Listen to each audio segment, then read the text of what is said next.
midnight session in the morning. We are live, finally live. Welcome to the program. I am Tom Connors, back again. Y'all want to see me, I suppose. Here I am in my new Jaws, the Revenge Underwater Film Unit t-shirt. Oh my gosh. Incredible. Very cool. Great shirt. And we have the boss man, Andre, here. How you doing? I'm doing good. Doing good now that we're finally live. I was getting nervous there for a second. Fucking StreamYards. And they're like, there's nothing wrong with that. Yeah, bullshit. Yeah, I disagree with their assessment of nothing being wrong. Because as soon as we set this up to try it, because Scribe had mentioned that he had to do the same thing the other night, the other link all of a sudden started working. Everybody could hear each other. It's really strange. That sounds like a StreamYard problem to me. But anyhow, that being said, good morning, Scribe Light. How are you? The light of our morning. Wow. I have such great expectations for me. Good morning, everybody. Happy Monday. Hope everybody had a good weekend. One moment of personal pride here. My friend Ranting Monkey is celebrating his 9th anniversary on YouTube today. Pride. My friend on YouTube ever since I started, and my anniversary is coming up next month. Friend? Yes, in the most biblical sense. What's your anniversary going to be? October 11th. October 11th, 2016 was my very first upload. Nice. Congrats. So congratulations to Ranting Monkey and all my other fraternity of fellow YouTubers from that era who are all celebrating 9 years sooner or later. Frat? It's true. Frat? Kinda, yeah. I'm like the Bluto. You are the light of the world. Yes, that's me, bright and shiny. The other voice you hear there is Culture Casino, the man who with the numbers when it comes to the box office. How you doing, Culture? I'm great, actually. I enjoyed my tour of various streaming services this morning. This is my fourth adventure, so this has been a good time. Thanks for having me. It's been fun. You came in late. That's the beauty of it. You didn't get to hear all like that. Yeah, we can. It's been a day. We can ask. We can thank some very poor quality internet for my lateness. That's all right. We have a poor quality streamer as we're going to switch eventually, but we're also going to be changing our time, so stay tuned for that. And we also have Chris Brawley here from Bleeding Bull. I'm feeling very O'Reilly today. Yay! Oh, Riley. We're going to do it live. Auto. Do it live. It's Monday. It's Monday all day, and just glad to be here. What a weekend. Wow. Yeah. Yes, and we have some super chats from our previous stream. Excellent. We got to go through first, and then we'll get to the new ones, guys. So let's do that, Andre. What do we got on the other side, as they say? Yeah, I hope that you have it ready because it disappeared in my end. Nope. Fantastic. Great start. So anyone that sends No, super let me hang chats on. I already, see that the boys, on the other hand, had Lord Thoth, who says Happy Monday, everyone. Well, happy Monday to you, Lord Thoth. Happy you, Lord Bob. Monday, Dr. Long Dongler sending a thumbs up with a £1.99 to remind you to pound that like button. Now that I'm back, it will be said correctly, unlike when Andre says it. And we have Mac just sending in $1, just a tip, which is great because guess what? Tips are now tax-free up to $25,000. Oops. That's good. Baby. Yay. That's what I'm talking about. I'm going to buy me a boat. A little one. Just a little one. Yeah. Gravy boat, maybe. A gravy boat, for sure. And then we've got Ben Dowdy, who said, good morning, folks. Sunshine while we wait. Well, sorry you waited so long. Hopefully you made your way over here. It looks like everybody did by the numbers. Sorry for the snafu, but now let's bring it back around to the new ones here. We've got Flying Blind on a Rocket Cycle, who gifted 5 whole memberships. Thank you for that, Rocket.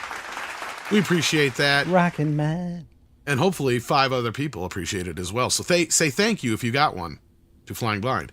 And then Soul Nightmare comes in and says, the Grifters Against Gun and Spread 'em for Snyder movements are having a hard time right now with Superman being more profitable than Man of Steel. Gunn's sequel announcement and the DCU continuing onward. Well, I mean, the profitability, I'm sure could be a discussion to be had about that. I'm not going to sit here and go, it is more profitable or anything like that. The thing with Man of Steel versus Superman is people keep forgetting. It wasn't Man of Steel that was a problem. It was Batman v Superman. Exactly. People keep forgetting that. And that's why that to me is a little bit of, not gaslighting, but kind of look over here and not over here kind of magic bullshit when it comes to certain people like that. But I think we're going to talk about that today because Variety actually did a story about how good Warner Brothers has done this year. And I just was talking about this on, I think, 2 or 3 different streams about how good Warner Brothers is doing. And nobody's talking about it but us. Yeah. Because for some reason they want to blow Disney and be like, Disney had $1 billion movie this year. They're doing awesome. Except they're not. Except they had 3 or 4 flops you're not talking about. But yeah, so we'll continue with that conversation shortly. But we got some box office and other stuff to get to first. Flying Blind on a Rocket Cycle says, saw The Conjuring last night, enjoyed it overall. Did not like it as much as the first 2, but more than the third.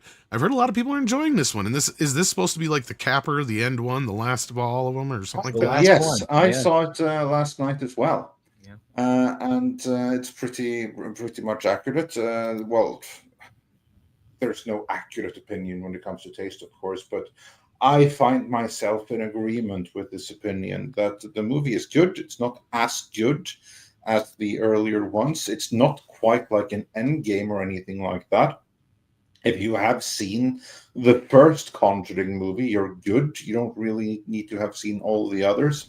I was hoping for like some more callbacks to the previous movies, like what's up with the Annabelle demon and stuff like that. But yeah, no, it was a good, cool movie. I enjoyed watching it. And but they do kind of like set it up as the end of the franchise. Well, isn't that movie basically like when you have to clean the cum off the window at the titty show? Because it's like you're at your last day of work. It's like, fuck this, I'm done. Because isn't that the way the movie's being marketed? Like this is the case that made them give up. I must have missed that advertisement where it was like Conjuring 4, like the cum on a window at a strip club. Well, if you don't clean it up right. I mean, they could easily get 2 or 3 more movies out of this. I mean, there's nothing like inherently in this particular case, which means that they need to quit. And also, it wasn't their final case in reality, the actual Wardens. That's the way they're advertising it, is that this is the case that made the Warrens quit. Like, that's the way they're kind of selling this thing. But again, you're right. Like, they can do how many more spin-offs yet? They got how many Annabelles they can do, how many nuns they can do. Infinite. They can do anyone they want. Exactly. Yeah. Well, look, before we even get to the box office, can I just say this is a record-setting horror opening? I love horror openings. I'm just telling you, nothing beats this. This is the biggest opening for a horror film ever, including it beats out It. Really? It did that big? Yep. Yeah. Well, we're going to have to talk about that. Beat out Five Nights at Freddy, right? Wow. Beat out Paranormal Activity. Wow. Coffee Lover has been here for 32 months. That's a big wow, too. Thank you for that, Coffee Lover. Flying Blind on a Rocket Cycle. So is cow tipping free now? Asking for a friend. Yes.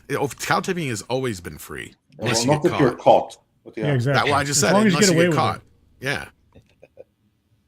ActionCom says, what's the deal with Ethan Cohen? He's gone full Filoni, done with Happy Wife, Happy Life thing with his career.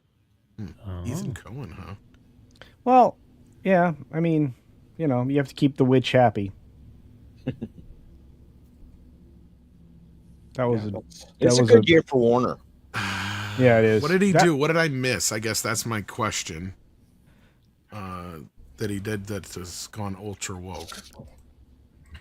Was it dropping out of films or something? Did he marry a witch? Well, isn't he married to Frances McDormand? Context here, because is this the one that's married? Yeah. Wasn't he married to Uma Thurman at some point?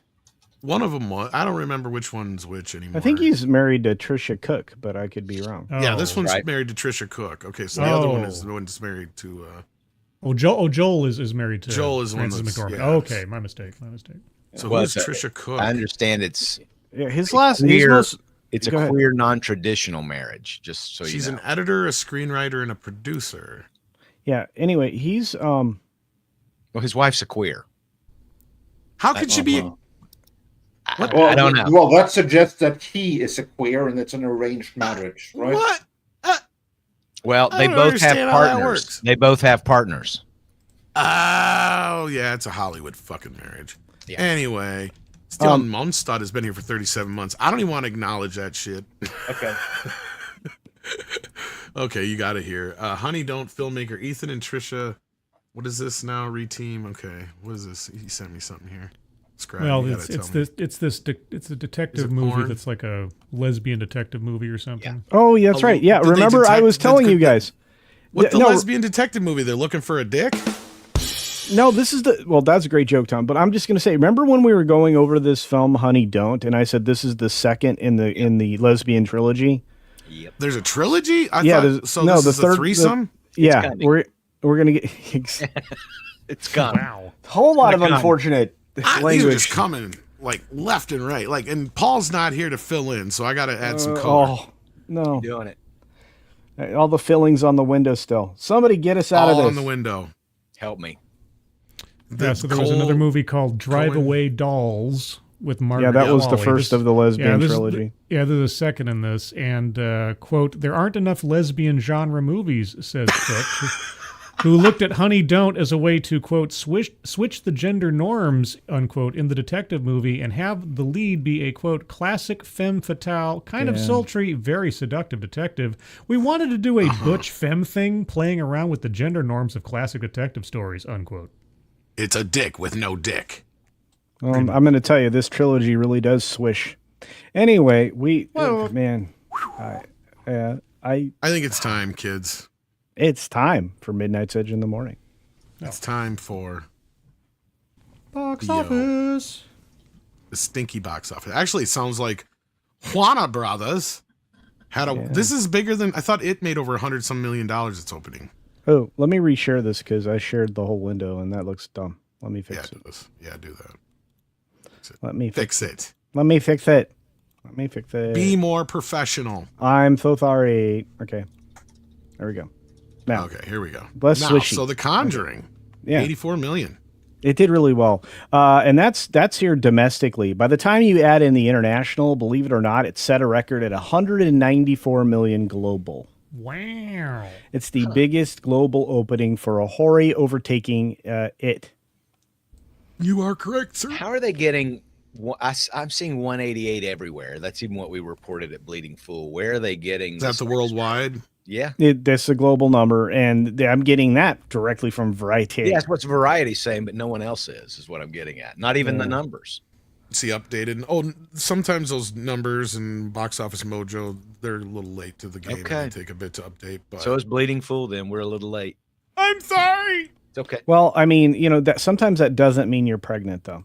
Anyway, when you No. Well, this is a very pregnant box office for a horror It film, is. though. It is, and look, it had a pretty wide opening, 3,800 theaters. But look It's at that, getting wider. look at that, yeah, look at that per theater average, 22,000 per theater Damn. screening. That's a lot. Considering we haven't had a lot of movies that have crossed into the 20s. The theaters are very happy with that. They are. The exhibitors are jumping for joy because, in all honesty, this movie is more than half of the total box office for the weekend. This movie on its lonely. Well, yeah, And- because the second film, Hamilton, whatever that is, made only 10 million. What is that? A re-release of Hamilton? I think, Live? well, it's a film release of the bologna sausage people saw. They made on a Disney movie of Minus. it? Yeah, It's a movie of it, and that's all it managed to muster up. yeah. Wow, I didn't even know this was happening. Yeah, I mean, like what? Hamilton. Well, Disney's had a bad year at the box office. Time the fuck out. How do you do a movie version of the Hamilton musical and not spend at least $100 to $200 million on advertising this bitch right after Wicked? Yep. What the fuck is wrong with you? Well, it still hit This number should have 2 at been the a- box office. Disney's What was broke. that? Sorry, Scribe. I mean, they're I broke. said it still hit number 2 at the box office, even without it. Yeah. Barely. Yeah. Nobody Yeah, okay, knew it yeah. existed. That's an impressive number too. 10 million. Yeah. I bet you, my point is if anybody knew this fucker was out, Nobody. every fucking white woman in America would go see this movie. We're 6. She probably didn't even know it existed, and she's the biggest Hamilton fan I know. Wow. Yeah, I hate that movie. I hated the actual production, but that's a different conversation. Yeah. Look, it was only in 1,800 theaters, Tom. You know, it's not like this went wide, which is why the per theater average is as high as it is. But I mean, when you look at Disney, how many success stories did Disney have this year? 1. Lilo and Stitch. This could have been one. I can't even find anything on this thing. No, I could go see it. No, at it's my- okay. No, time out. This is not a movie version. I just looked it up again. This is a re-release of the stage version again. Yep. Yeah, I thought it was the Disney minus thing. And that's my point right there. Is if they did a movie version of it, that's $100 million opening right there. That's why I can't believe, like, no way they did a movie. Is of it for an Didn't even know anniversary about or it. something they're re-releasing? Must be, it, or- yeah, because it's Hamilton Okay. 2020 is when it started. Yep. Oh, So, yeah, it must be okay. the anniversary. All right. 'Cause I'm just like, what reason would they have for doing this? It honestly doesn't matter. I wasn't going to go, and apparently nobody else was either, or very they few. did. Actually, that's impressive for just a re-release of the fucking stage thing. Yes, but it's well, and again, Actually, I I am losing it for good reason. Had it been real drummer man, because right there's the proof. Yeah, Yeah. That Joe did Pat better in the than chat Jaws. got it too. Yeah. Yeah, but 10 million, ridiculous, Yeah. and you know it is what it is. But- Exactly, Joe Pat. 10 million also drowns the usual Disney reissue. Exactly. Oh, it did. Yeah. Again, nobody knew this was happening, so maybe had they had a little advertising behind it, who knows? But Weapons moved to third. Nobody How said is it was good, Hamilton Jaeger. Nobody said it was good. None Just of us women said that. like it. Ladies like it. Usually they have blue or pink hair. Go and see really the thick musical glasses. episode of South Park, and it'll save your marriage. Trust me. All the single ladies. Yeah. So anyhow, go back to the thing. Weapons is Weapons, finishing out its yeah. run. Yeah, Weapons went to third after being first for 4 of 5 weekends it was in theaters. Out of the 6th weekend, it finally gets knocked off the pedestal to third. Still in 3,200 theaters, although it lost some, and still going strong. I mean, Disney strong here at 5.2 Is it on million. streaming yet on VOD? I mean, I think it did go digital, but I haven't or looked tomorrow is around to what confirm it. fuck says. Oh, okay. Well, there you go. That's a great name. I feel like that has a lot. I'm of out of the loop, emphasis guys. behind I'm it. sorry. I've been gone for almost 2 weeks, so I have not gotten through all Freak- my messages and shit yet. Freakier Friday was hanging in there still at 3.8 million, but it fell off another 45%. I'm going to argue with the 44% they put there. And overall, Tom, what's surprised me about Freakier Friday is you have to be a zombie and really old to appreciate this as a franchise. Because it The 87 mothers million. took their daughters, obviously, though. Yeah, and the daughters probably are like, why did I go to this? And then finally, in 5th place is the Austin Butler failure of Caught Stealing from Sony Pictures, 3.2 million. I'm going to say this. They were expecting a lot more out of this movie. But It's a shame. It deserved to do better. It's actually a really cool movie. yeah, and, Yeah, I was and going to that's say, you saw it. You said, right, Andre? and Yeah, that's I what I've loved heard. it. That's what I've heard. It was really good, but it was either it's a bad name, it was advertised Is poorly. Jane's Addiction on the soundtrack? I don't know. I But couldn't tell you, and I saw it. but Tom's favorite movie. Tom's favorite movie from Disney's Searchlight, The Roses, Who the fuck said that Searchlight is my favorite? 2.8 million. I liked this the first time it came out. It had a Right. great, unforgettable cast. It was Yeah, the this best. is, makes absolutely no sense to me. We were talking about this last week, too. We yeah. did, yeah. And then Fantastic Boar is still in theaters. Wow. Oh my God. 2.7 They're going to million. try to crank that son of a bitch to 300 million. It just They ain't have gonna to. happen. They have to. And it limped. It limped at 2.7 million. Can you call it limped if it never walked to begin with? It walked. Yeah, it walked. It had an opening. It wasn't as good as Superman's opening, but it had an I'd say opening. it limped into its opening. Now it's just dragging its foot at this point. Well, no, Disney's dragging the corpse, but yeah, I mean, I take your point. But Bad Guys 2 is still in theaters for I don't know what reason, but 2.4 million, almost crawling above Fantastic Boar. Light of the World. Speaking of the Light of the World, Scribe Lights here. 2.4 million. Not bad for a new film based on, a religious thing. So good job. And Superman, 10th place. And that's about all I care anymore. At $980,000. Couldn't even scratch $1 million. But, $826 a theater. It's not terrible. And it's on VOD. It's on VOD, yeah. Yeah. Yeah. And then of course in 11th place Jaws, which Tom loves. And So what's that number there? That 286 million. that's lifetime gross. That's just a lifetime US domestic gross, yeah. Domestic lifetime gross. Yeah. Yeah, So- domestic. So we're counting $1975. Sure. No, well, with inflation, yeah, no. Oh. Okay. Interesting. Yeah. Yeah, But look, with it's inflation, that'd be at least $1 billion. Look at Yeah, that, it's a- $19 million in Blu-ray they're giving up. that was VHS back then. No, that's just domestic Blu-ray. Oh, that's sale. just That Blu-ray. doesn't Oh, count okay. the I was gonna say. VHS, yeah. I was going to say that'd be VHS They don't even too. have the VHS sales on there, and I bet you it's one of the big, because this thing has been It was re-released huge. on every single fucking video format you could ever imagine. It was one of the first Betamax. Disco Vision. It was one of the first Betamax. Laserdisc. It was one on of the first Laserdisc. VHS, It was one of the Yeah. first Laserdisc. It was, you name it. I have it in like 5 different formats. That, so- It was one of the movies they gave away with Disco Vision, not Laserdisc, the RCA Disco Vision, Right. Good times. which was basically like a cheap version of Laserdisc put on a vinyl record. For those who don't know, That's look right. it up. It's got a weird history. It is a strange thing Now- that RCA bankrupted themselves over. Months and months ago, my brother had said, "Hey, remember August 30th or whatever, August 31st, we're going to see Jaws reissue at the theater." So I didn't know at the time my wife and I were going to be out of town, so I couldn't go. And then when I get back and I saw him over for my birthday a couple of days ago, I said, "Well, how was the movie?" Because we just stayed home and watched it. So yeah, I don't I know. actually got to go see it with Mikey on the biggest IMAX in America. I know Oh that's an man, argument, but, good for you yeah. guys. Hey, you guys went to the Sphere?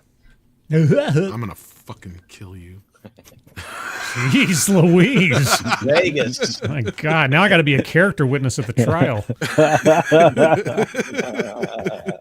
So in 12th place, Splitsville finally went wide this weekend, or near wide. It moved into 800 theaters, which is 772 more theaters than it opened in. And Remind us what Splitsville is again. Yeah. I don't Splitsville remember. is isn't that with Dakota Johnson? Yeah. And yeah. Okay. I don't. That's, that one did not have Pedro Pascal in it. The previous Love Triangle flop had Pedro Pascal in it. Oh, that she was Madam in. Web. It's a No. romantic Oh. comedy. Yeah. Oh. Yeah, it's a rom-com. But anyway, as we go down, things are just disappointing after that. The threesome is here, Tom, for you in 13th place. Naked Gun, Jurassic World Afterbirth, which is still in theaters. $530,000, not bad. F1 movie still in theaters. Trying to scratch to 200 million, I imagine.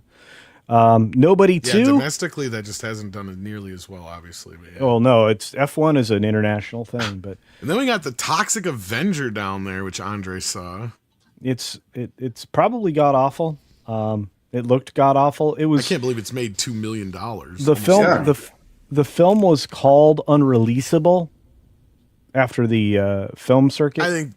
I think it was just because it was that bad. Yeah, Not because that's just hype. It's perfectly releasable. Having seen it, it's just not tremendously good. Let me Review ask Oh. about Nobody 2 real quick before you move too far. of Sure. course, yeah. So how many weeks is that? Oh, 3 now, I think. Yeah. 3 weeks. Yeah. Yeah, this is, to me, this is a bomb. It's a sad bomb. It's a sad situation, yeah, because it should have done at least 10, 15, 20 million more than the original did, and it didn't even first muster one did that like much. 27, I think, and globally it wound up And they being like spent 57. twice as much on this Yeah, one that's too. right. That's Yeah, the other let's. problem. In fact, let's take a look at the summary and how much it cost. This was a $25 million production budget Wow. before they shot frame one. If they went over budget, I don't know because I haven't been able to, find. I heard the that. budget was closer to like 40, but I'm not. Okay. I can't quote that anywhere. But Well, all you know what I'm starting to think, Tom, because you're hearing that probably because $25,000 production budget. It used to be the rule 25 of million, thumb that it was going to be 25 million. That it was going to be you're going to spend twice when you start doing your print and advertising. Well, yeah, and not only that, here's the other thing too: is like, wasn't this was made for streaming, wasn't it? Isn't this an Amazon? The sequel was? Ooh, I don't know. Well, both of Universal? them were. Wasn't the original too, or Peacock? Yeah. So I thought the original one went straight to streaming. Could as well. have been. I think the point I was going to Or make that was just because it was COVID. That could have been. I don't know. Maybe so. The point I was going to make is I think they're spending less in advertising these days. I think they're doing everything they can. Potentially. Yeah. And that's why we're not hearing about Hamilton concert film. Well, that's just a re-release. I'm not going to knock them for that. But just as an 10 million example of what we looked at today, I think nobody too also, there wasn't a big push. I might have seen a push for about 5 days, I think, before it came out. Well, the reason I brought that up is because I wonder if people perceived it as more of a streaming film to where they're like, why would I go see the sequel in the theater when I watched the first one at home? Yeah. And it's not like a this even Demon got Hunter better thing. reviews, so I don't know. Well, Andre said it was better than the first one, yeah. Yeah, he did. I enjoyed thought it. so, yeah. I enjoyed it, but again, it's a 6.5 at best out of 10. So it's definitely not a bad movie, and it's certainly worth seeing in a theater. But there's a movie called Cat Video Fest. What the fuck yes, is that? So when I did my box office video and released it this morning, I was like, if you look at Cat Video Fest 2025, look at the performance. This thing's at almost $1 million. Crazy. It's wild. Crazy. Yeah, Honey Don't. Hey, let's take a look at Honey Don't, the second in the Lesbian Trilogy Fest. Oh boy. Before you move on $100,000 from the kitty video thing, Yeah. Sabrina's Espresso sent in $2 to ask, what is Catfest? Cat. Let's not do that. Totally different movie. What is the profit margin on this Catfest video? Oh, I have no idea. That like $11 billion. Is it just people sending in their fucking videos? I would imagine. Let's take a look. So it's nothing. Yeah, let me drill down on this. Had to edit it. Yeah, somebody had to. Yeah, so you paid some guy a coffee and a fucking $5 to fucking edit it. Yeah. And here's the weird thing. I think it was just an event film that was for theaters to distribute, and then people just kept seeing it. I don't know, but it's over $1 million globally right now. And, my guess is the profit margin is somewhere between about $1 million. Yeah, I think they probably made about $1 million on it. So whoever did that and edited that, it was well worth their time. Anyway, 1.1 million. I just thought it'd be fun. Wish I'd have thought about Cat Video, the movie. Damn it. Well, hey, right now it's in 16 theaters. It's in 16 theaters. Well, it sounds like it has the making of $1 billion movie. So if it only did $1 million, almost close to $1 million in 6 theaters, shit. I just have to say, who knows what that other film Tom described would do. Anyway, Nobody wants to see that, and I mean nobody. The Baltimoreans from IFC did not do well, but it was only in 4 theaters. So $10,000 for the 4 theaters for the weekend, $40,000. Why does the Baltimoreans sound like it'd be an Adam Sandler movie? Yeah, right. I don't know, but IFC makes sense. Independent Film Channel. Neons Together is still in theaters. Down so in other words, a 55. bunch of shit nobody's heard of here for the next fucking 10 movies. No, wait. No. Eddington? Where's Eddington or the Materialist? Right here. There is no Eddington. There is no Materialist. Wow. There is only Elio. At a grand total of $5,000. Oh my gosh. 30 theaters. Isn't Eden that movie that Sydney Sweeney plays a lesbian in or something like that? I was talking about Eddington, Pedro Pascal. No, but Eden. Or is that Eddington? I don't know about Eden. I think Paulie was mentioning Eden. Vertical Entertainment. Okay. I'm feeling very vertical right now. Whoa. Well, that being said, that's the so box here's the magic number. 39 films for $122 million, and over half of the box office is one movie, The Conjuring. Wow. Mm-hmm. Well, there you go. That Eden movie is Jude Law and Anna de Armas. Oh, okay. Ron Howard flick. Yeah, have you noticed that Ron Howard makes garbage now? Yeah. Okay. Solo, a Star Wars story. Yep. Ever since then. I don't Okay. blame him for that. So one. here, you don't blame him for making garbage? Not for Solo. He didn't have nothing to do with that. No, that's really Catherine. He's a mopping Kathleen's that problem. shit up. All right, so I still I'm going to want the leave this Gordon Miller screen version. on because I have something for you guys. Okay. This story. Yes. Tom, Oh yeah. take it away. You're the one that's been calling this for a while. Yep. Well, first of all, Andre needs credit for pointing out that The Conjuring is probably the most successful franchise outside of the Marvel Universe in the past 20 years. So this opening does not really surprise me in the least, but for Warner Brothers, this is yet another win.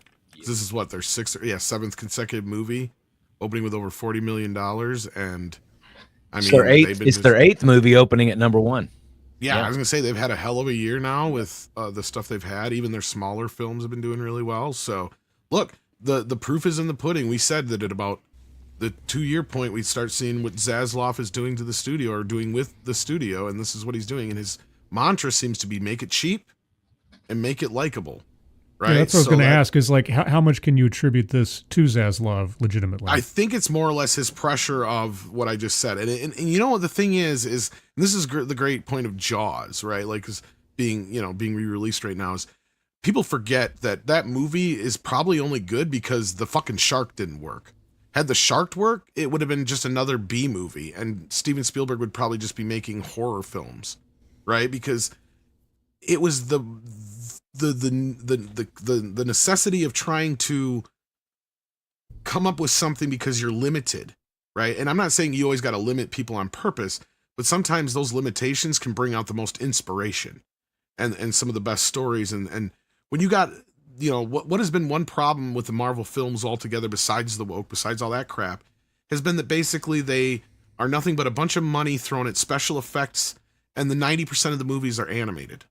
Right? Like, I mean, literally animated with CGI, and they look like garbage. Well, that has to do with the Marvel way of filmmaking, which they have. It is, and that to me is also indicative of filmmaking in general. And I love bringing up the story where the special effects guy was sitting there listening to the DP and the director argue on that one project. They're like, "Oh, it's going to cost us $2,000 to CGI out this air duct because it was supposed to be a period piece, so it wouldn't be there at that time." So the fucking guy just goes over and he turns the lights 90 degrees, turns the camera 90 degrees, and goes, "There, I just saved you $2,000," and walks away, right? Because it's like these people don't think anymore. There's nothing there. And I mean, honestly, if you limit people and say, "Look, this is all you got. You got a $15 million budget. You got a $25 million budget. Make it fucking work." You're gonna make it fucking work because you want to give people the best you can give them for what you got, right? And I think when people have $100 million budgets, they're just like, whatever, willy-nilly. Look at the problems they're having over right now on Doomsday, for fuck's sake. You don't hear about that kind of shit in the Conjuring universe. No, you don't. Because this is a problem that only can happen when you have way the F too much money. And the star example of that is basically how they make Marvel movies, which is basically you have like idea for a story. Like, this is the gist, the main beats of what's going to happen. You don't have a full script, but you have a main beat. In this main beat, you have some action sequences, and then you film these first. And then, as Kevin Feige likes to phrase it, you plus it. You plus the story as you go, which is code for you basically fill in the story as you go. So you have an action set piece and you have an action set piece. And then you need to figure out some way of connecting these two action set pieces. That's the plussing. That's what you figure out as you go. That's the Marvel school of filmmaking when you don't have a James Gunn, when you don't have an Ike Perlmutter, when you don't have a Marvel Creative Committee. Interestingly enough, this is similar to what Andrew Stanton was trying to do with John Carter of Mars. Then he was trying to change how movies are made. And how did he want to change it? Oh, by way of doing what Pixar were doing in live action, which is basically that you do the whole movie in pre-wiz and you remake it over and over and over until you're happy with it, and then you render it out. But when you do that in live action, when you plus it that way, that's really freaking expensive. That's why John Carter was such a massive flop, and why the MCU is so as well. It's not just the ladies, it's not just the diversity, it's that they don't know how to tell stories anymore. And that's because they have too much money, that they plan the set pieces and the action and everything with little regard for story. They just assume we'll figure it out. Well, evidently you haven't been able to figure it out for 5 years now. Well, and that's true, of, and that's... Oh, go ahead, Scribe, sorry. Well, I was going to say, it kind of reminds me of like road construction in a particular state. They give you a budget, and if you don't spend the money, you don't get that same budget next year, so they come up with reasons to come up with other things to build and tear up. And I assure you, this is an international thing. This is not just restricted to certain U.S. states. Oh, no, I'm talking... Filmmaking is the same exact way. You're 100% right, Scribe. Yeah, no, I mean, there's no discipline, there's no talent. Craft has gone by the wayside for Flash. And Clash, there's no... I mean, and the people that could write, I mean, how many stories do we hear about the actual experienced writers were basically run out of the room because they were outshining all of the DEI hires and they didn't like to get their feelings hurt? Yep. So you couldn't, was it Walter Mosley, I think it was, that was kicked out of the writing room? Yeah, in Star Trek, because like he actually knew what he was doing, but oh no, can't have him in there. Well, and this is another thing though. I don't want to necessarily say it's, look, how am I want to put this? Like, if you had stipulations, that's one thing, because there's been writers in the past who've been able to write plenty and do well with stipulations. Like, look at the horror franchises, for example, right? Like, every slasher film, like, every writer on a Friday the 13th had dictated that there has to be a death every, like, so many fucking scenes. There has to be tits every so many scenes. And they made that shit work, and those movies were fine, right? Like, they actually made the audience happy with what they got out of most of them. And I don't see where that should be a problem here, too, where you're going and going, look, this is a Marvel film. We expect like 3 major action sequences, right? Like, I don't see where that's a problem. You just fill them in where you need to fill them in, right? For Act 1 has one, Act 2 has one, and then, of course, your climax, right? Like, how hard is that? That's any action film, pretty much. Go look at most action films. What I just said is pretty much every action movie. You'll have a major action sequence in pretty much every act. Unless it's a balls-to-the-wall Jason Statham movie where they've come to the point where they literally have to crank them up now because of movies like Crank. Right? Like, that's the other thing we have here is where everything's trying to compete with everything else, and it's a CGI fucking mess. And instead of having any kind of innovation or thought in the story itself put into it, it's just garbage. I mean, I'm not surprised that The Conjuring's doing well because it's a franchise that's done for the cheap. It's based on a book/true story, so it has a basis to go off of. And they're popular enough in culture that people gravitated towards it. It's one of the few newer horror franchises in the last 20 years to speak of. Because, I mean, horror used to be a genre that we'd get tons and tons of franchises throughout the 70s, 80s, and 90s, and it just kind of became stagnant and stale. Although there's still a demand for it, especially when you look at things like Terrifier and this, right? Like, people want to see this kind of stuff. And if it's made well, then people will go see it, and they'll see it in droves.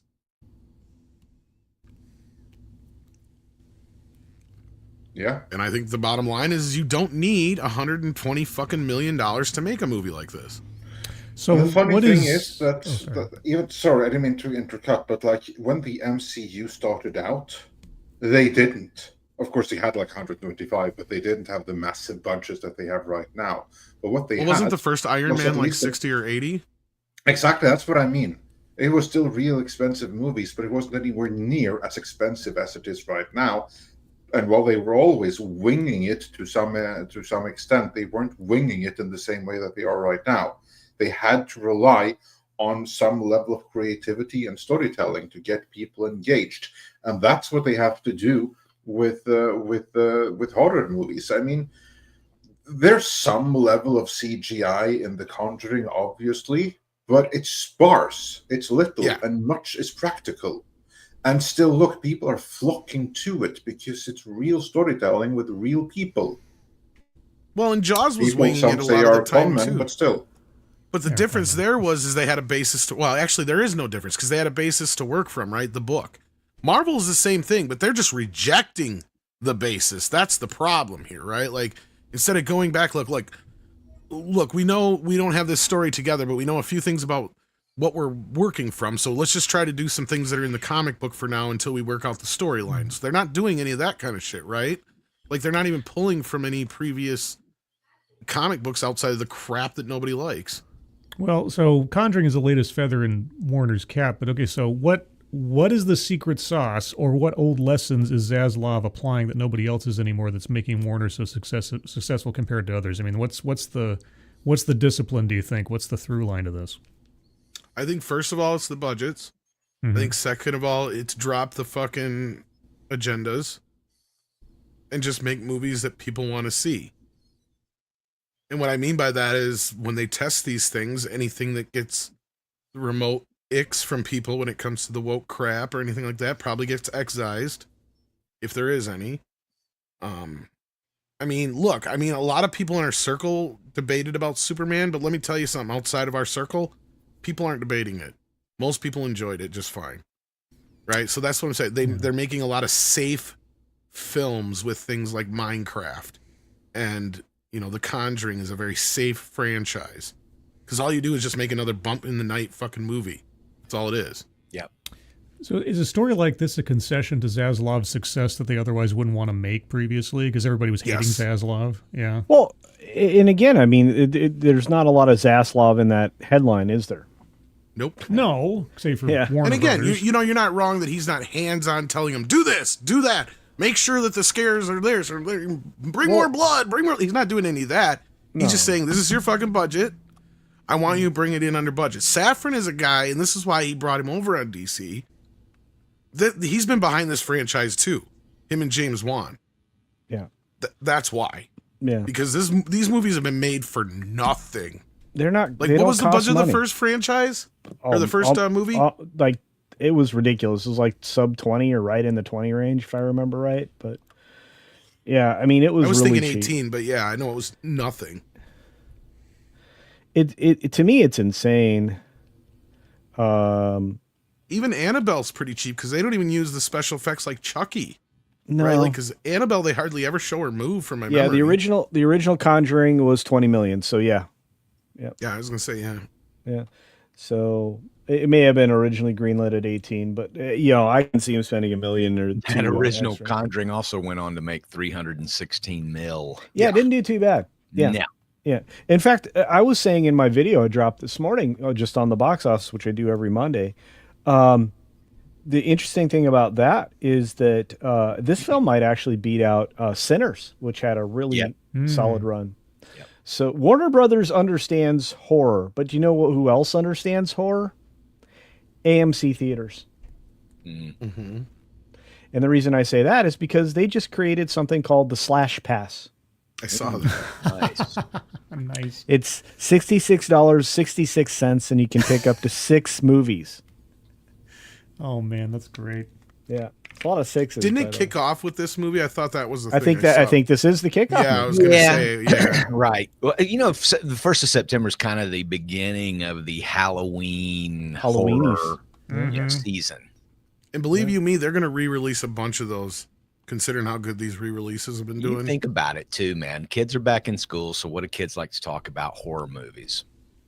I wouldn't be surprised if the original Friday the 13th gets thrown in theaters. Yeah. They did. I think didn't they do Nightmare on Elm Street last year? I think. So I Exorcist. think I heard some. If Well, Warner Brothers Exorcist, puts They out are The doing Exorcist, Nightmare on Elm Street, October 1st. Yeah. I was gonna say, Okay. yeah. Exorcist has been re-released how many times now? sure, and people Friday and the it still makes 13th money. coming out the Bazillion. 8th. I think every week they're doing something like that because they're putting Scream back out. Child's Play, I think they did last year. That Good Boy movie comes out in a month. Oh yeah, Yeah. The doggy. Yep. Doggy. Five I Nights think- at Freddy's 2 is not until December though. Mm-hmm. I think Universal must have realized that they may have slayed the Megan franchise, because isn't that with Universal?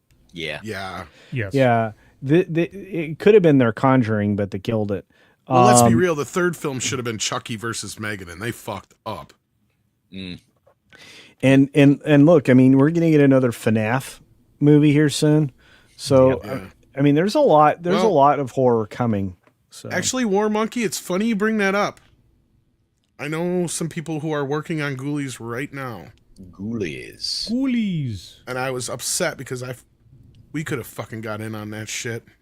But anyway, yeah, potentially. But yeah, no, Ghoulies is coming as well. So yeah, a lot of these old, and as we just reported, if for those who haven't checked out the video, please do.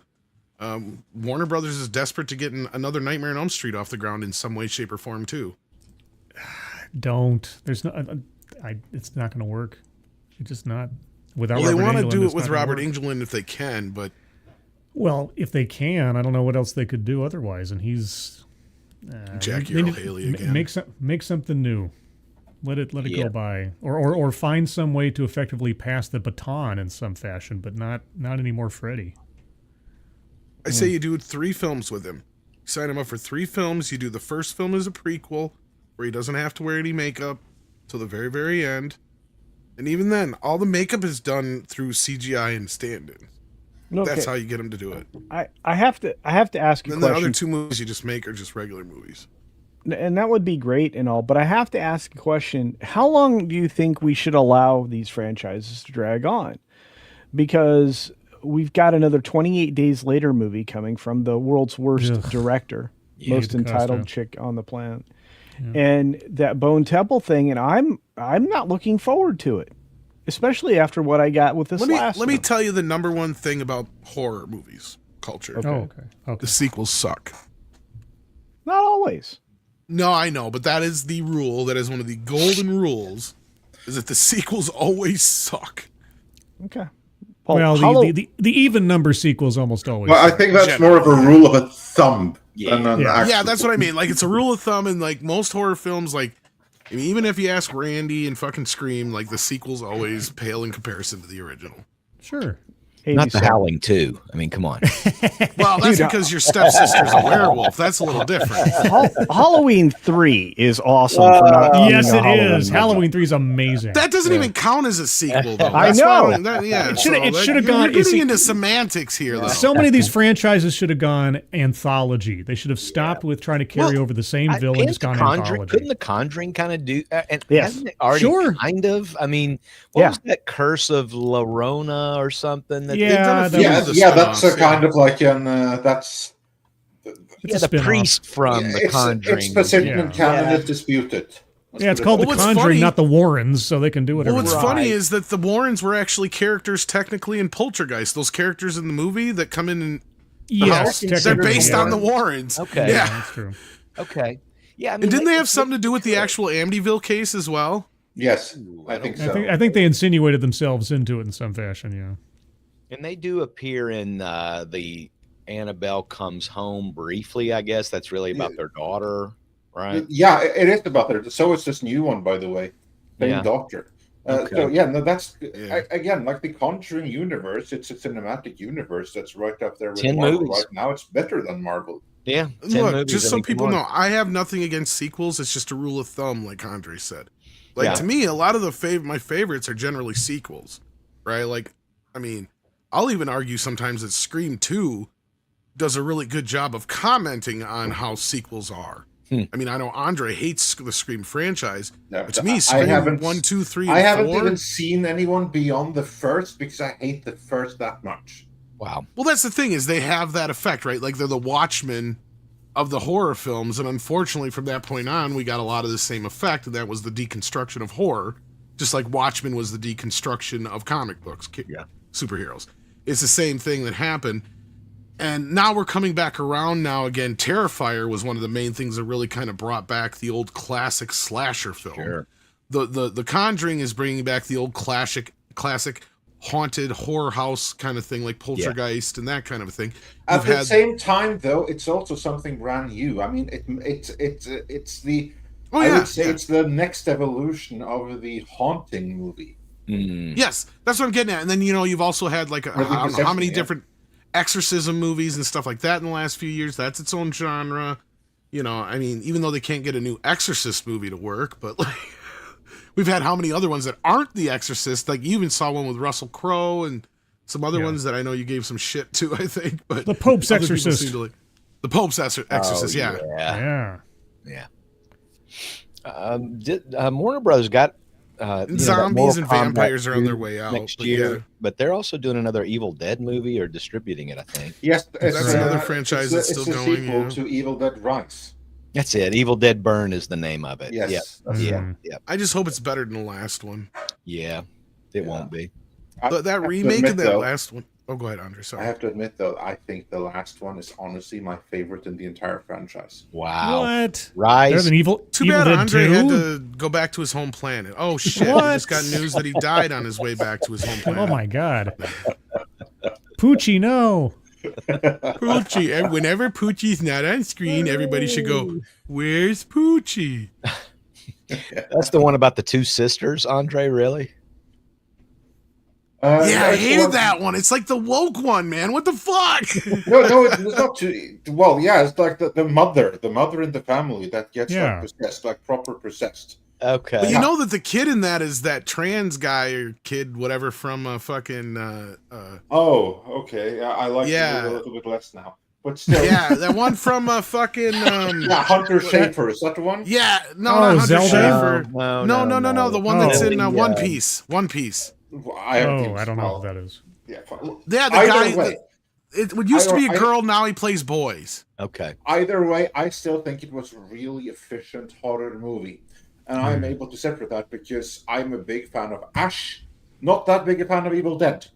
And so I was See- able to like make the distinction. Like to me, it's just I don't even see it as an Evil Dead movie. I just see it as a fantastic Lovecraftian horror. Okay. Really, I can efficient, see really that. intense. Same thing with That's the how I remake. But like it. to Yeah. me, it's not an Evil Dead movie, and it has little to do with Ash. It's the tone, and we had this conversation. Mm, The tone of Evil Dead is a very specific tone. It is that Gonzo kind of Three Stooges meets horror kind of thing that Raimi can do. Yep. That is missing here. It was in the series. It was in all the Yes, films. season one for Totally. sure. Yes, season Totally. one for sure. It was good. Yeah. That's what I mean, because I like it because I don't see it as an Evil Dead. I see Okay. it as a really intense, high octane Lovecraftian film. That's how I see it. That's how I appreciate it. Not as Evil Dead. Is Raimi still involved with these remakes? He's No. just a producer, I think. And that's Producer. it. I think he's a line. Yeah, he's, He's involved in collecting a paycheck. Okay, sure. Yeah, well, that's So- involved. So with talking about horror and everything, given its relatively high class nature, how do you think Frankenstein's going to do? Which one? The problem with the Guillermo Frankenstein. del Toro one. Toro's Frankenstein, the Yeah. one that looked exactly like That's the the Frankenstein from 1994. I was gonna say we got Not two a remakes. Netflix, though, right? Is that coming to cinemas? Yes. We Okay. had two remakes basically, and I'm calling them remakes because they look just like the ones from the 90s. Mm.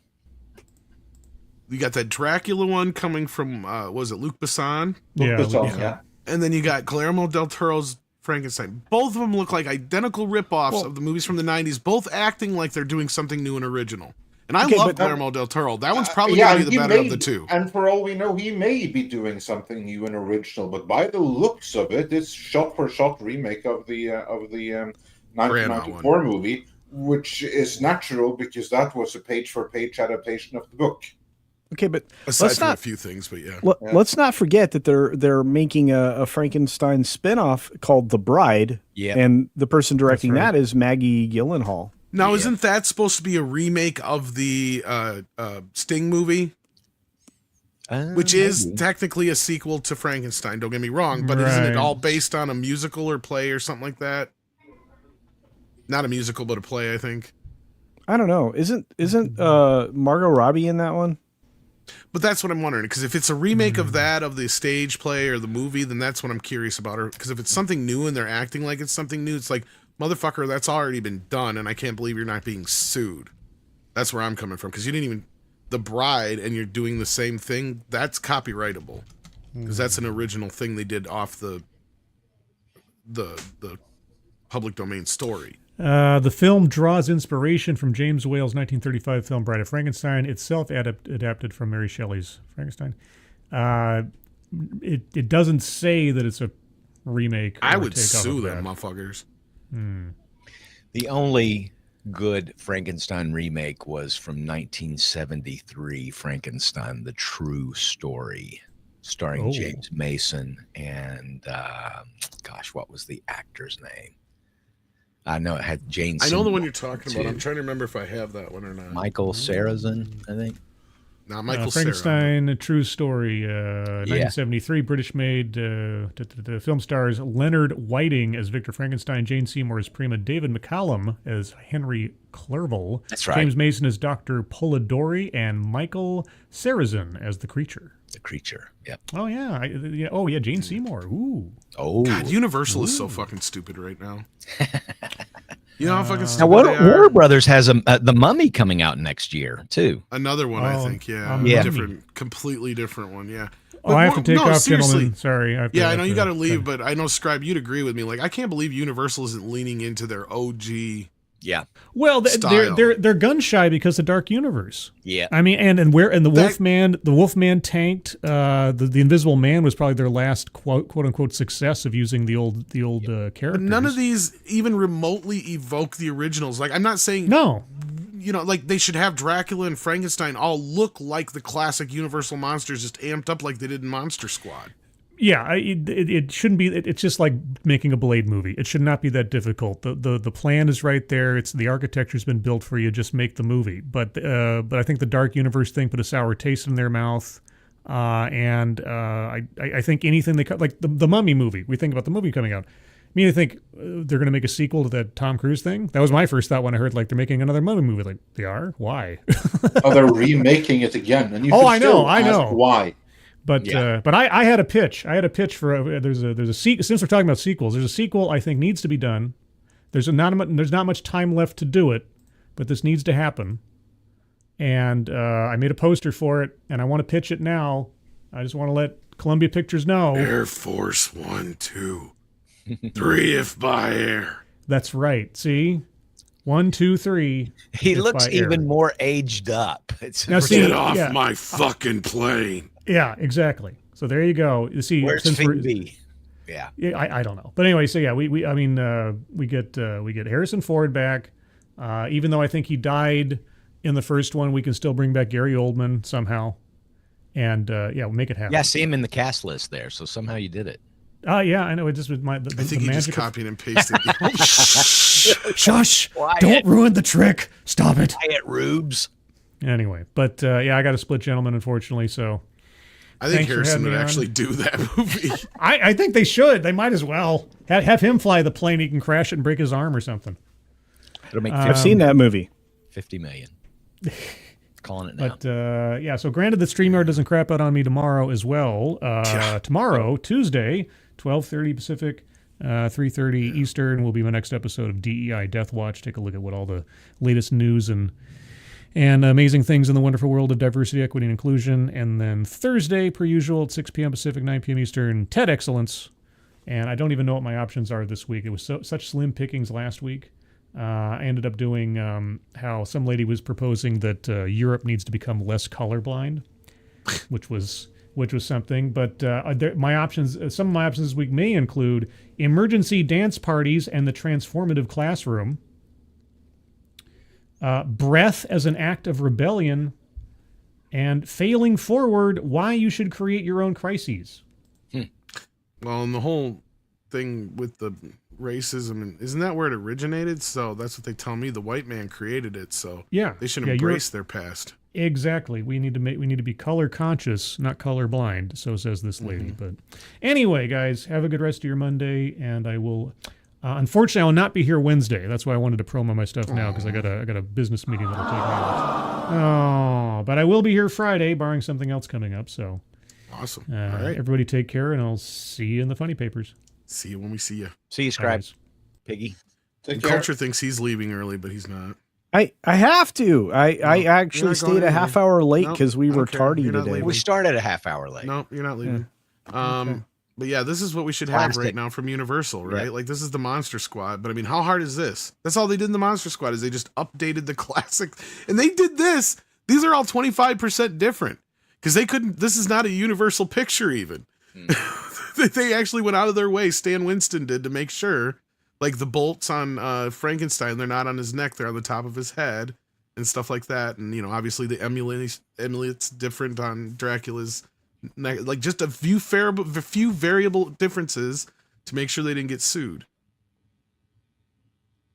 I would have sued. Yeah, I'm surprised they didn't. Wouldn't I watched? You need to see that movie, Andre. I think you'd Yeah, enjoy probably at some point. it. The kids would for But sure. ensuring that Culture will be able to leave, we Okay, have, fine. I'll let him leave. yeah, under doubt. But Culture, thanks for joining us today. You bet. No, I look. I'm glad I was able to hang in there for an hour and talk a little box office and other stuff with you guys. I feel like we were on the right course all along in supporting Warner Brothers and their transition. The question Stop is, saying transition. do we support them through this next change in organizational design? Yeah. Because Change, I think, is a much better term to use. Sure, I mean, sure. even the Transformers should change their name about this right about now. Yeah, no, indeed. And I feel like, but I do feel like Warner Brothers, of all of the studios, has the best chance of trying to recover to remain a studio. Because to be fair, I don't think Disney has it in them. I think they're completely rotted all the way through. And I think they're going to continue to dwindle until they replace the vast majority of leadership there. But those are just my thoughts. Anyway, check out today's box office video, breaking down the box office a little bit more in depth than we did here. And do check out future videos because I'm going to keep dropping them. And I'm doing more live streams because, well, I can. And I'm not using StreamYard most of the time. So it works for me. Anyway, I got to go. Love you guys. See you soon. See you, buddy. And as he leaves, Paulie enters. What up? Derailed the end of the show as usual. Yeah. And then we get a spinning wheel from Culture. What goes up Must come down. Spinning wheel. All right. So with that, let's get into these super chats. We got Ram Bam 3,000 who sends in £5. This is just a reminder that the highest rates of inmate partner violence is amongst lesbian relationships. This is true. Joe Pat 87 says, dude, Hamilton's just a concert of the show. Yeah, I looked it up, buddy. Thank you for the heads up, though. We appreciate that, Joe Pat. The Mom says, CC, oh shit, sorry, didn't get this when CC was still here. Says, looking forward to Thursday night box office. Well, isn't Spinal Tap coming out this week? I know I'm seeing it in 2 days. That's right. Anybody else? Waiting on streaming on that one. What? Oh, the new one or the old one? The new one. The new one. Yeah. Damn. Yeah. That looks hilarious, man. I don't It's know. not Chris Brawley. It's Chris. I'm cynical. Brutal. I'm Chris cynical. Brutal. Yeah. I guess so. Yeah. All the best. Andre needs to watch the first one so he can see the Well, new one. I have seen the first one now. Okay. You finally saw it? What'd you think? No, I liked it. Like I saw it a long time ago. I mean, there are some movies that everyone should have seen that I actually haven't. I'm still not going to admit the rest of them, but that at least is crossed off the rest. Sorry, crossed off the list. Yes. Yeah, I liked it. I liked it fine. I thought it was cool. Our audience has become more selective. Well, they're a discerning audience. What else is coming out the next weekend? I don't know what else is coming out.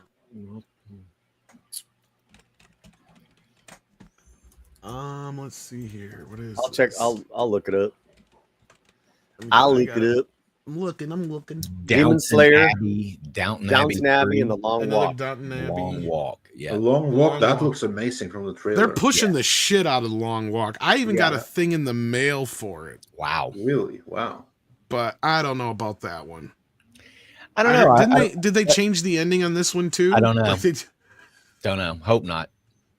because this is one of those famous Stephen King stories that's been in production hell for like 50 years. Yeah. That's what I'm hearing that they messed with the ending. Oh boy. Yeah. And who saw it? We've had the review. Yeah, up King's been like rewriting all the endings for his movies too. I don't know if you heard about that. Yeah, we've had for the review up for a while. He did give it an 8 out of 10. He says the ending is going to divide people. It's Oh, ambiguous, fading to black at a crucial point. I personally liked it. What was going for, even if I saw it coming. That's the ending. But he gave it 8 out of 10. One of our writers on our site. Interesting.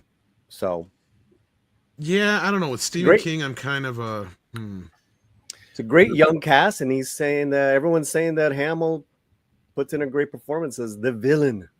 Okay. re-release Interesting. of Toy Story for the 30th anniversary. Oh wow. Yeah. But that's that'll be another cool. example too of I don't think the budget was a lot, and there was I don't think there was any CGI in. I mean, In you Toy know, Story. no. The Long Walk. I'm joking. It could be Yeah. sources say 25 mil as far as the budget. That is a little high. You know, it's interesting about Toy Story is how far we've come technologically, and that movie is a good barometer. Yeah. Because I was watching a thing the other day about how when they did the original Toy Story compared to when they did the 3D version from like 5-10 years ago, whatever it was, for the last anniversary. That 3D version, the entire movie rendered out in the same time it took for them to render like one scene. Oh, Or like not one scene, one clip, or one little shot of the old original film. Like that's how far advanced computer technology had come in that time. Yeah. And that's just since then. Now, since then, I'm sure it's even faster now, but yeah. Because now they probably had to upconvert it to 4K as well. That's right. Because back then they didn't even have 4K resolution. I think it means that, Or they had it, but it was impossible to do it in that. Right. Sorry. I think The Conjuring Last Rites is going to have another good weekend. Oh, I'm sure. It will. Yeah.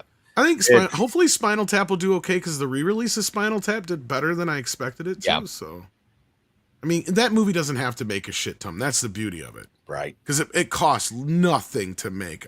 I bet you the music was the most expensive part because they had to pay probably for the musicians and stuff because they've got Elton John and everybody else in there as far as musicians go. But yeah, I can't wait to grab that soundtrack too. And then we got Soul Nightmare, who says Warner Brother continues to succeed. Fires David Zasloff, right? No shit. Michael McLeod sends in $20. Nice. Thank you for that. Holy cow. Don't forget about the other Mummy movie next year as well. Now, is there two of them or just the one? I know I heard about the one that's... So is Universal doing one and Warner Brothers doing one? Is that what's going on? Or is there something completely different? Question. I don't know. I know there's a lot of Frankenstein stuff coming out. Because I did hear some rumor about Universal trying to lean back into the old style of the Mummy, Brendan Fraser. I don't know if they're going to actually get him, but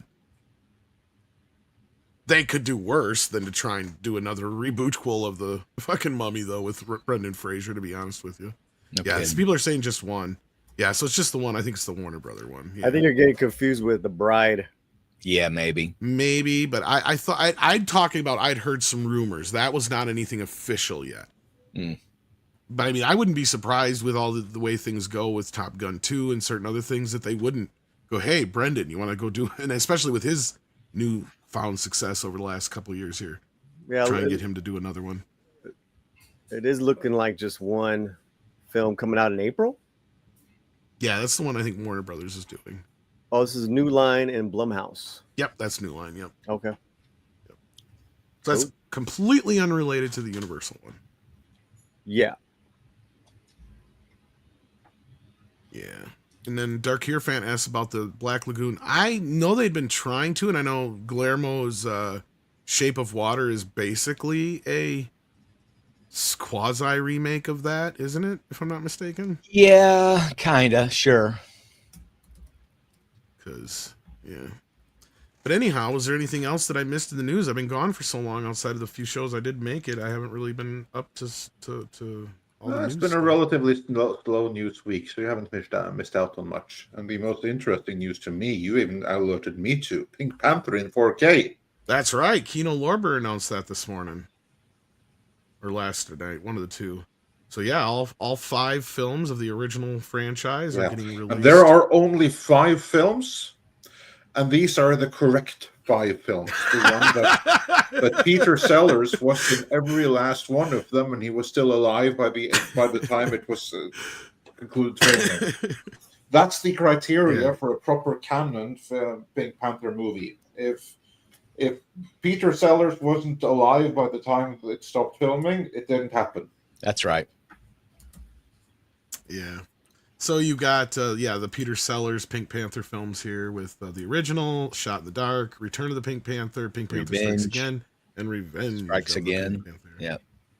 Yep. Oh, I didn't even see that Scribe wasn't on here anymore. Okay. Yeah, I had to bail. You had to bail? All right. Oh, yeah. He bailed before you even got in here. Man, I'm like, It's a crazy He knew Monday. you were coming, and he's like, "Fuck this." Is that right? Yeah, oh yeah, you didn't hear it. It's crazy. No, I didn't hear. Wow. It looks like Oh. all 5 of them are coming from the negative. So nice. Good on Fantastic. Amazon. Yeah.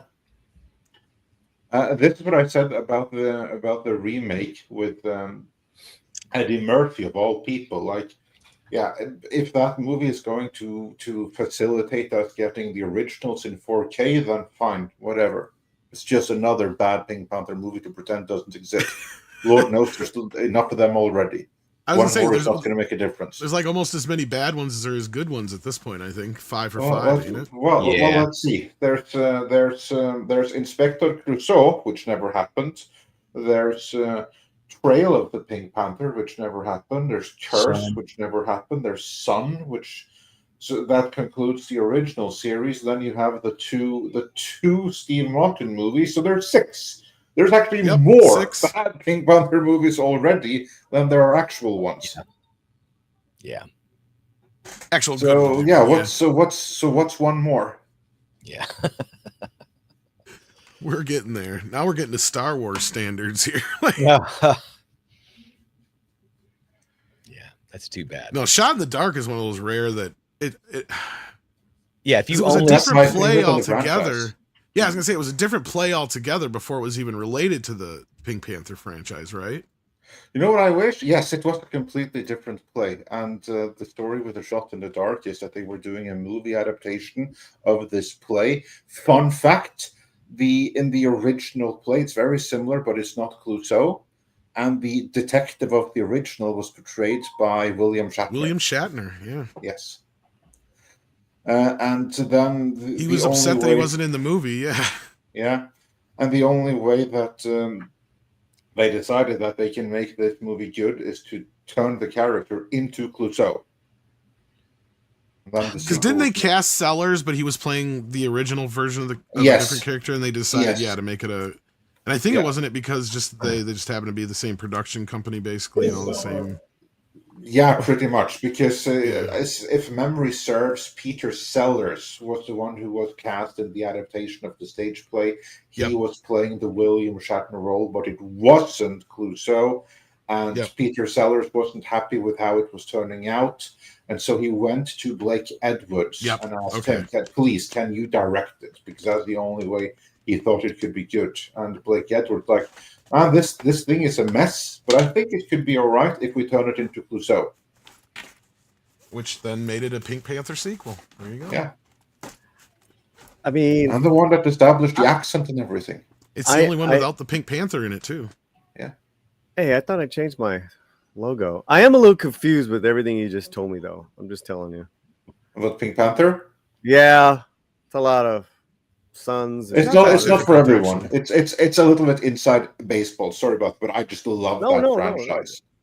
Yeah. Just watch So, Shot yeah. in the Dark and then Yeah. do your own exploration after that. You know, another movie you got to see is the Peter Sellers movie that was it Jeffrey Rush who played him in it? Yes. Or not Jeffrey? Yeah, Jeffrey Rush. Yeah, Jeffrey Rush, yeah. It's Jeffrey actually Rush, available wow. in 1080p Yeah. on Amazon.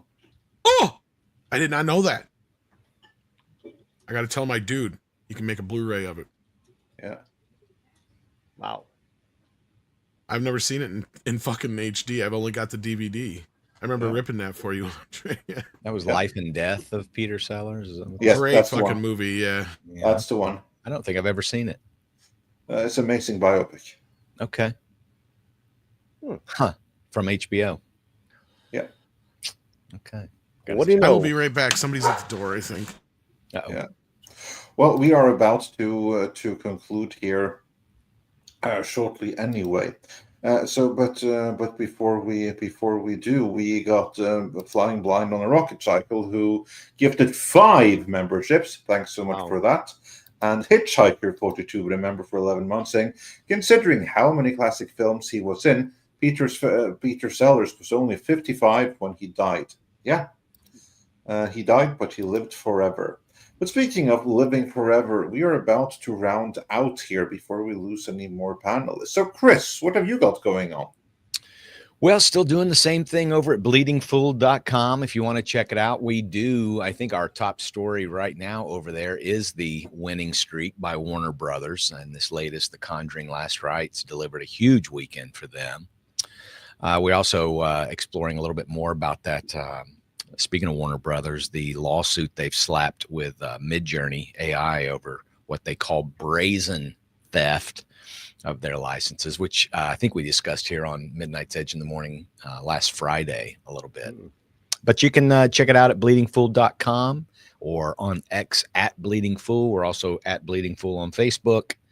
And you can always look for my hot takes all day long at Chris Brawley on X. We're doing it live. All right. And I don't see any Rumble rants, so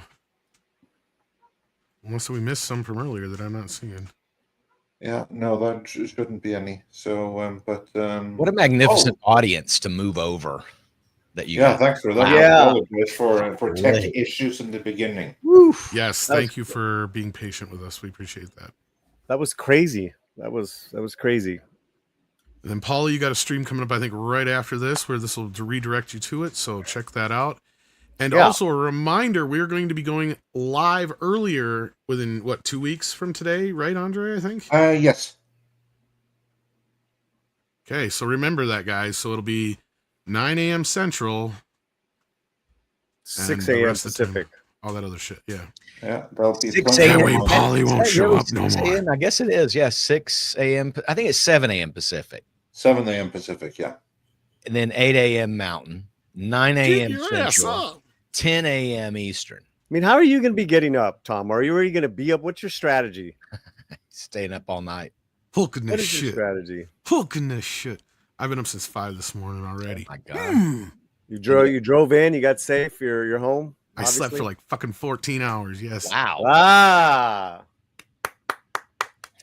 I love I it. drove, and no thanks to Red Roof Inn. Yes, I drove over 18 hours straight, and then I got home here, and I went on George's stream for like, I don't know, half hour or whatever it was, and then I just went. Mhm. Good for you. Yeah, I saw some of the pictures and videos of your trip. Looked Great time man. at Mikey's. Thank you so much to Mike for making that happen. It was awesome. You look energized and happy. Casa Mexican Island Man gets a 10 out of 10 rating. So, Yes. awesome. It's got a great house. yeah. What do you got? I see a dog back there, Tom. It's Sadie. Okay, Sadie. What do you got going on, Polly? Sadie. Just a lot, a lot. A loaded question on a Monday morning. With the stream, I'm going to continue you guys' discussion of the box office and what Hollywood's delivering. There's a lot of noise with that, from filmmakers to celebrities giving their 2 cents on why Hollywood's in its state, and it's kind of interesting. They're kind of wrong, yet they're kind of right. So we'll be checking out their videos as well. Like, I pulled some stuff, and yeah, Awesome. yeah. Nice. All right, so check that out. And Andre, we didn't really get to talk about on the show, but I believe within the next few hours you'll be dropping your Toxic Avenger review. Yes, that should be interesting. So if you're curious what Andre thought about that, stay tuned, kids. It's coming soon. Yeah. And with that, as you always say, It is time for some koalas in the Koalas in the rain.